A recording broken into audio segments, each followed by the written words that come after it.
Alright, I'm going to open up my G36C gearbox. My gun has been very reliable to me after magazine dump after magazine dump after magazine dump. So, since this is already an M150, I figure what the hell, I might as well just... I got a DSG gear in this gearbox, not being used, why not just install it? And it's very easy to do what I'm doing. The hardest part about installing a DSG gear is only when you have a bunch of parts that you're going to install and they don't mesh, all these parts. When you're installing just a few parts, you just check them and you're pretty quick, you're ready to go.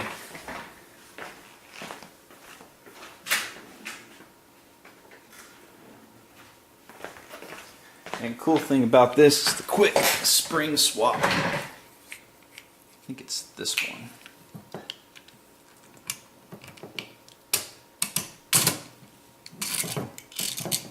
Now I'm going to have to be dangerous here and leave the, since there is no way to rotate in the back here, I'm going to have to leave the bearings in the spring, in the piston. It's probably more on the dangerous side, but I don't think this motor can PE anyways. VFC red.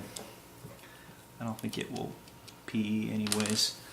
So I could go an M170. However, I don't think that's a very good idea. I'll show you why.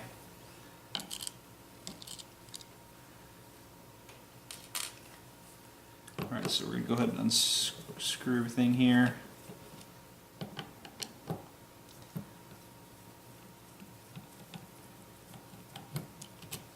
This is one very simple gearbox to work on.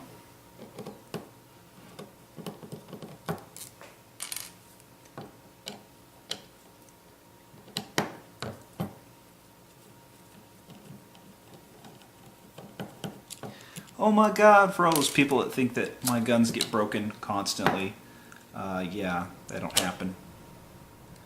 So I'm going to open this up and you're going to probably see every part, except for the piston. I know there's some wear, which I will show you and tell you, but you'll see pretty much every part working fine.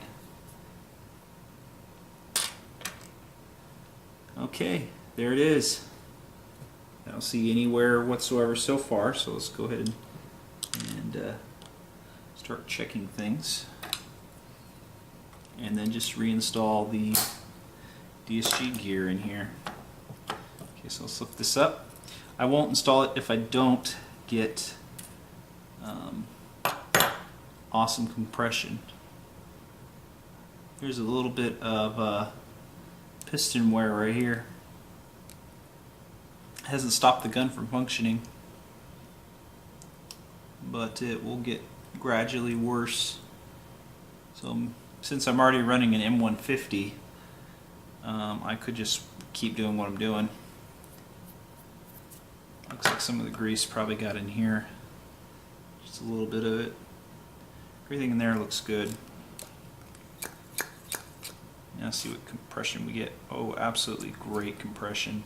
That was with the Tappet plate forward. See, look at that.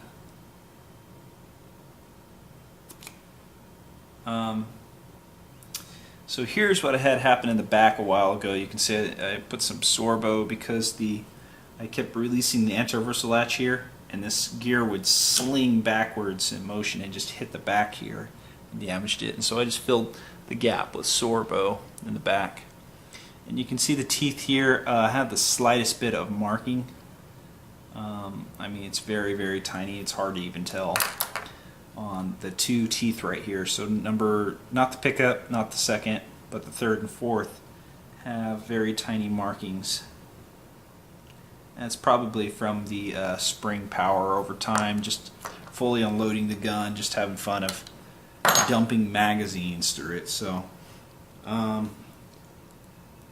this gun's already got a MOSFET and everything installed, so I'm just going to go ahead and take this sector gear out and shim in the new gear, I guess. And then that's the only thing I might install. I mean, I'm probably going to go bold. These are some old bearings right here that I think they're stock and they still haven't even blown yet. So I'm just going to go bold. I got some 7mm bushings right here, but I think I'm going to go bold because I'm very trusty on this gun. I trust it a lot. So let's see here. I'm just going to go, it's in this gearbox, which I'm going to have to take apart to get to. Alright, open that up there. And here it is. I'm just going to take this one. Take the shims off here. And I'm going to reshim this and install it in here. Take this out.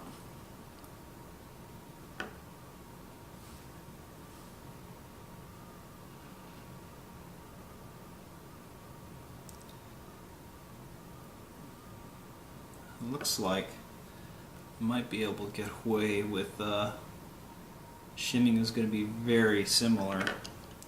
Not completely, but it's going to be very similar. So what I'm going to do here is just split this down on the shims that are there. This is not the proper way to shim, but I'm checking to see. Let's go ahead and take these out. These don't really matter for right now. Set these aside, check them. I don't even know why I'm checking them. It's all perfect. Okay, so here's what you want to check is see if there's enough.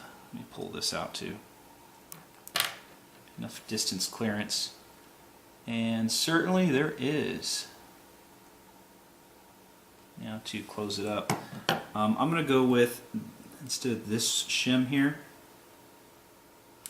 I'm going to go with this one for sure and close up, because I think from looking at this one is not as high as this one, so it's going to take less from what I know. So I'm going to go ahead and take that on there. Close this up real quick and just check how much of a distance there is, and if I can get this to close easily. I always hate this trigger doesn't close all the way straight sometimes. Okay, there we go. Seems like there's a gap. So you want to take this off, put the trigger in the same spot.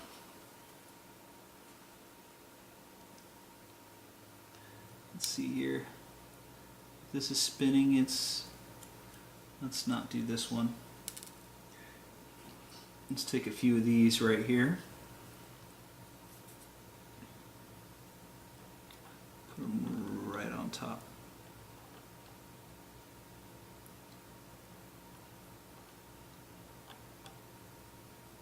And this one. So we've got 3 of these. I'm not sure what they are.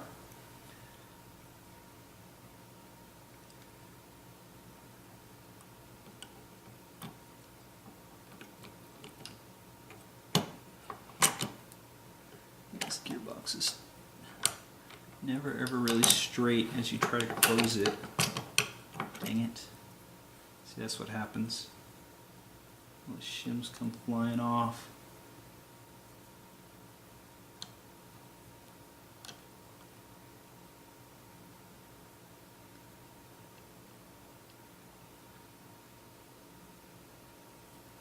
I'm going to fix that right now. I'm going to show you how I fix that.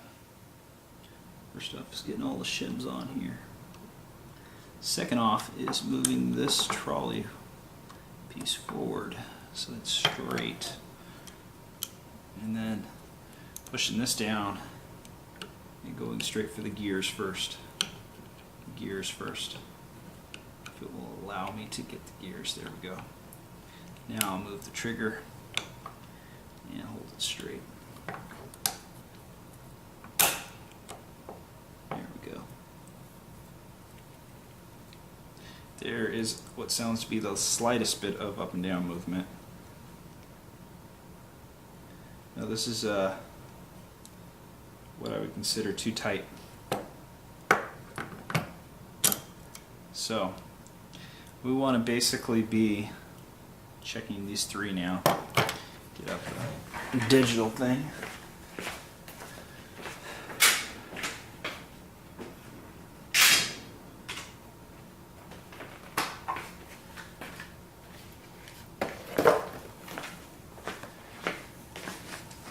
It's going to be precision based. I'm pretty sure we only need to take off 0.1 millimeter. This is 2. This is 0.1 right here.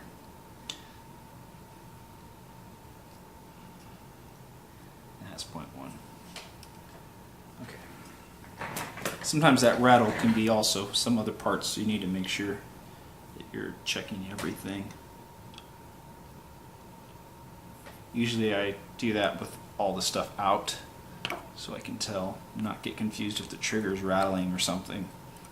But you notice how I check the spin too, so I double check myself to make sure that I'm good at what I'm doing. Okay, so there, it closed good this time. Alright, first things first.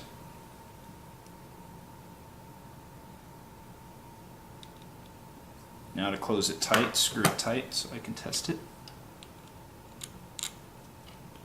And if it works like that, then it's good to go.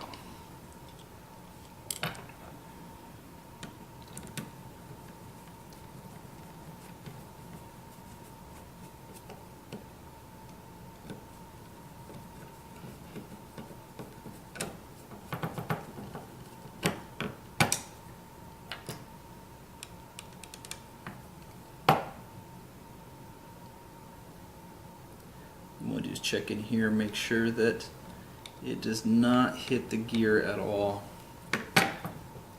Where's the flashlight at so I can see for myself that, man, the spacing gap is very freakishly tiny. I mean, we're talking probably less than 0.1 here.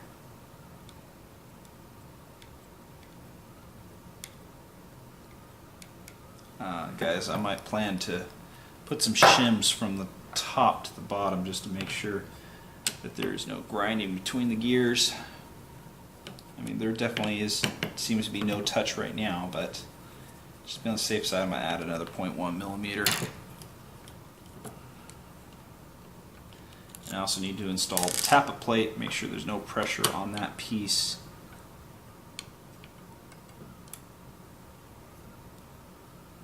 Alright, so what is this one is the 2, and this one is the 1. Yep.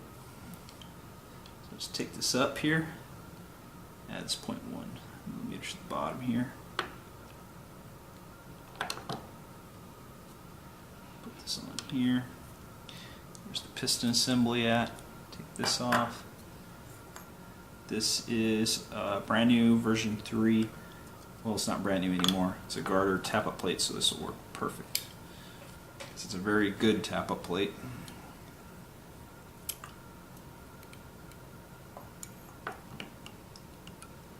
Okay, trying to get this in now, which is a pain to keep straight. There we go. Part of it is the spring down here. You know what? I like to take this spring out. It's easy to install later, and it makes it a lot easier to close. Gotta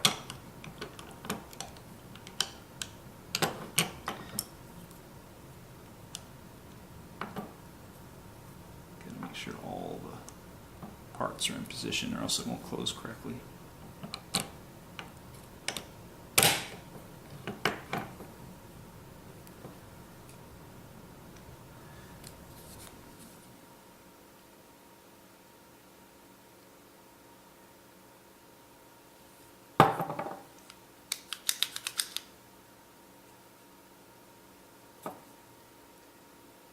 Okay, so I'm running into 2 issues here. I'm probably going to have to modify the selector plate to even use it. What's wrong here is the selector plate's basically, looks like it's touching the sector gear. Probably has to do with the thickness of the Siege Tech dual sector gear, so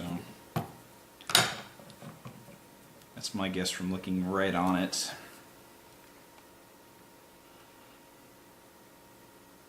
And wow, it almost looks bound, but it doesn't seem to be. There's the way to tell, is to see if it even touches the gear. Nothing. So it's not bound by it, so this should work fine. Now to rotate these gears here.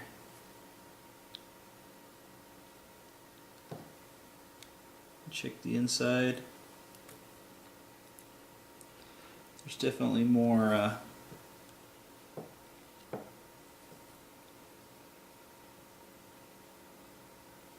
a gap.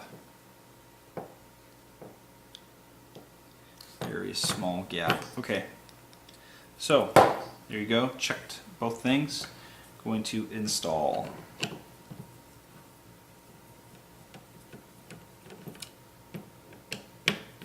Some people are probably saying you're freaking crazy what you're doing. Not going to run bushings for the bevel gear. Just using stock bearings.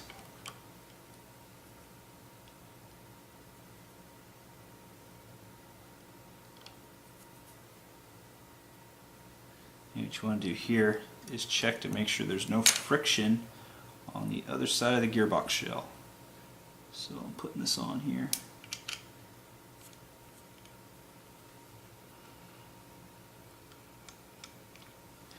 No friction. There is some it's very it loses its center of balance real quick. It's got to do with more movement in the bushing. I think these are stock bushings from what I remember.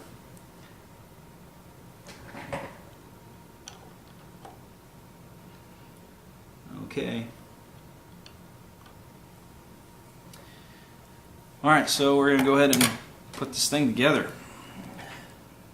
You're a freak, Zach. You're a freak. That's not how you build a DSG. You got to build it with all 3 new gears. You can build a DSG however you like. You do not have to have all brand new gears. You can just apply 1 gear and that's it. There's still some grease on there.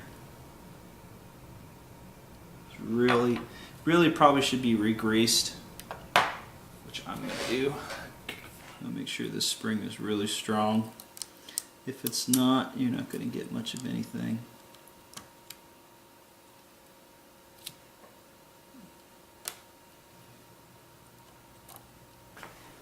Alright, so you can see here, I want to make sure it's 211.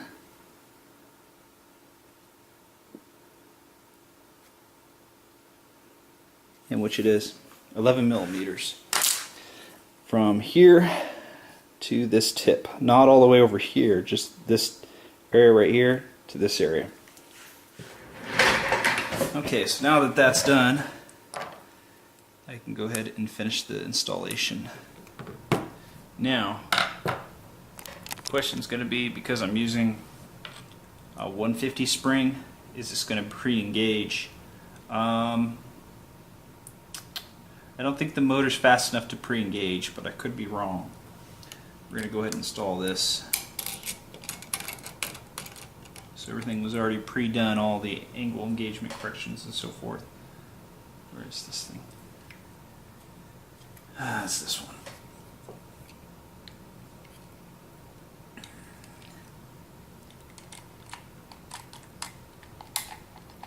Left the bearings and the pistons so that the spring can rotate by itself.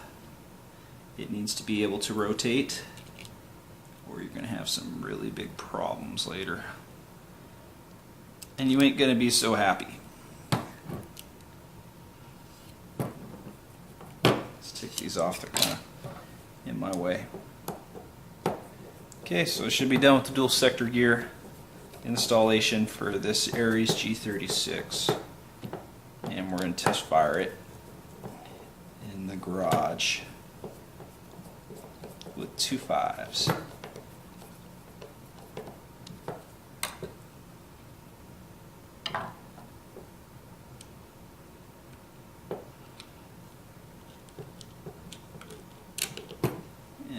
could have blowback, I would do it on this freaking gun. I would need a strong spring though, so I wouldn't get any pre-engagement.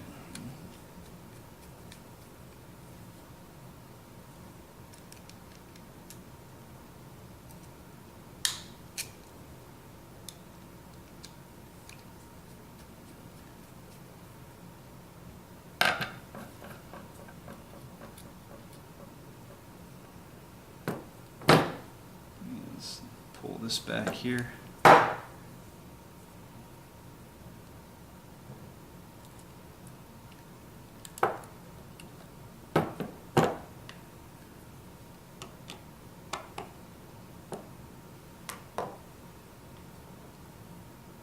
One thing I forgot to note is that when you install a DSG, you need to lock tight your gears, or your screws, excuse me. Okay, so some people are probably going, oh my god, you're going to break that gun right now. Let's see what it sounds like. Holy moly.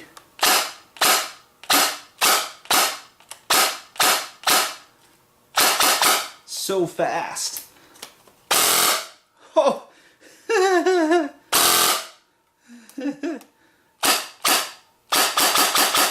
Not getting any semi issues. Wow, that sounded very beautiful. Now to see what kind of amperage we're pulling. Dang, my friend's gonna be like, wow, when he sees this thing fire. Especially if he doesn't know that I installed this and I don't tell him.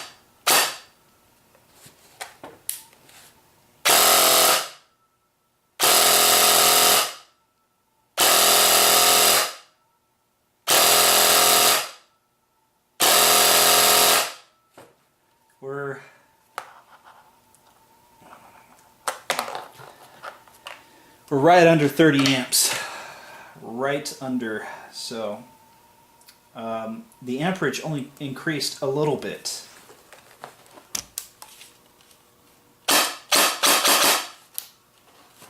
But damn. Sounds beautiful, dude. This thing is ready to rock and kick some ass. We're going to have to test and see if it can shoot BBs and chrono that right now. I'm sure someone's going to say, oh, I'm pushing my luck, I'm pushing my luck. I am definitely pushing my luck. If you knew exactly all the issues with this gun I knew, I am pushing my luck. The bucking is pre-used. It was on my Polar Star and the lips would keep jamming BBs, but I glued the lips to this barrel just because I didn't give a crap. So let's see what happens.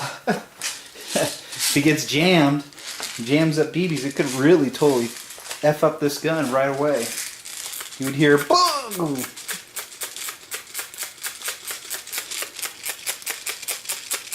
This is just a high cap magazine. I don't even know if this will show all the rate of fire I can get.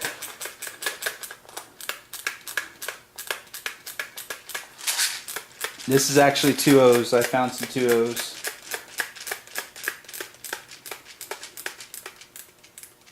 Okay, here we go. See if it fires first.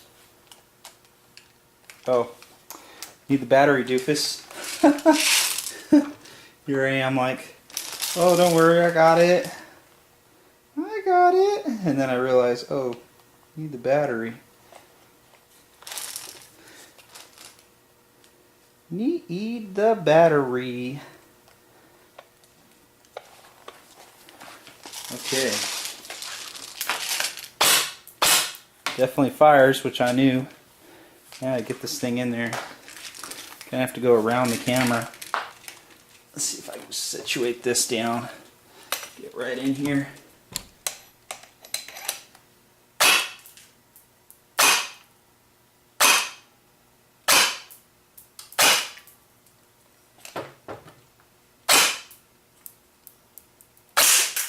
Ooh, careful.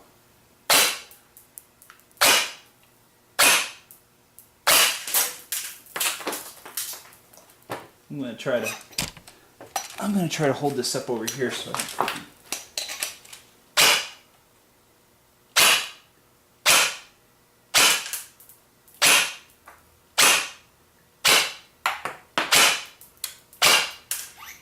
huge inconsistencies off the board.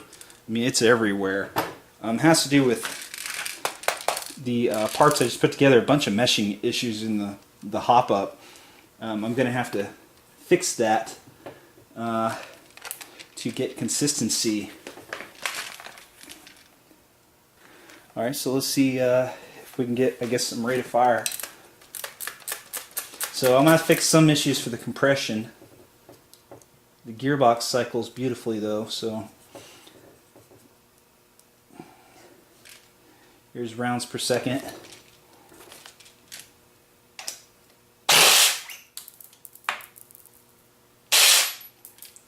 Right away I think I stripped the piston. Or something.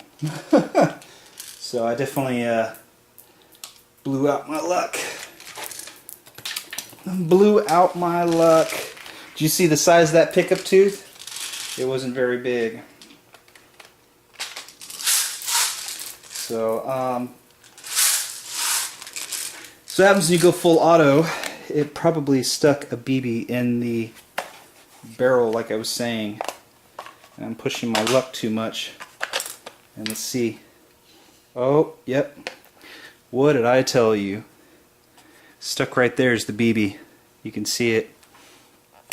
So that's what ultimately led to my demise, didn't it? It definitely looks stuck in there. Let's take it and look at it real quick, I guess. And there's the proof right here. Yep, pre-engaged. Which I knew was probably going to happen because the bucking lips were not completely circular. You can see that right there. So I figured that might happen as soon as I pull the trigger on full auto with BBs in the mag, but you got to test it anyways. So you can see the lips have changed their shape. Anyways, another thing I noticed is even though I had this screw right here red Loctite, it was still threading through, and it threaded through into the spring here, which kept the tappet plate from moving properly too. So the tappet plate was stuck jammed basically, and that's probably why the air nozzle inconsistency was coming up with the FPS.